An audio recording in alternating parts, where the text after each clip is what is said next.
Airbnb says it has a plan to succeed where so many other big names in tech have failed: China.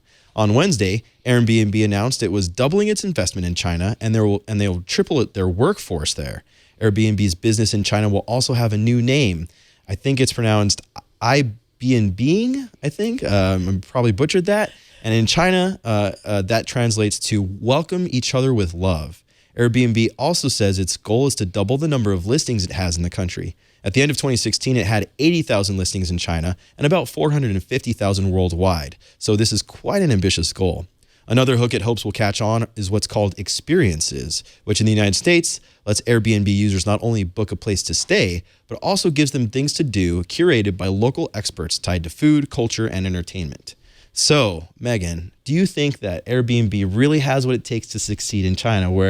Let's talk about who's failed there. Well, everyone else. Everyone else? Facebook, Google, Uber recently. Yeah.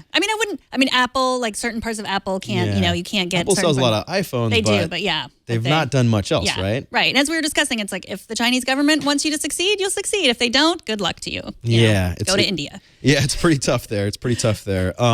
I do wonder, though, if this experience is this kind of tailor-made, curated, I guess, tourist-centered, thing will really catch on in China. Obviously, there's a ton of tourism that's happening in China these days, and it's arguably more open than it has been in quite a long time. But I haven't even given an experience a chance in the United States yet, so I can't really gauge on how successful it's been or not.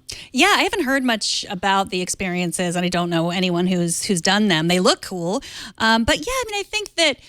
Uber, of course, they were the one of the most surprising failures because Google and Facebook and Apple, like that was all content related. That was like wanting to control what was said, and that is something that you expect from China. Yes. But with Uber, that wasn't content related, but they were going against Didi Chuxing, which was the Chinese Uber, and they won. They lost. Uber lost, and so there are Chinese Airbnbs. There's Zhaozhou.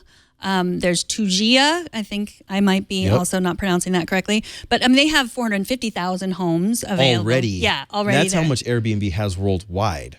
So they're kind of behind the ball here when it comes to the local market in China. So that's where I think the experiences come in. They're really saying like, look, we've taken our time. We're not just, going into China and say like, hey, why don't you have the Silicon Valley taco experience? That might be fun. They're really going in there and trying to, help people have authentic experiences. Obviously, like Airbnb, the hosts would be, hopefully Chinese, and so it is a little different. Everyone obviously wants to succeed in China because there are a lot of people there, and it's and other places where there are a lot of people, there's not such a capitalist society. So I think, I don't know about my feelings about Airbnb as far as. The problems they have here are with the hotel industry. I don't know why they wouldn't have those same problems in China. Yeah, it'll be really interesting to see how they can build this business, especially being so far behind some of those Chinese competitors, which you would think the government would favor in some ways. But for me in the past, it's been good for everything from a couch to a weekend house in Tahoe. So.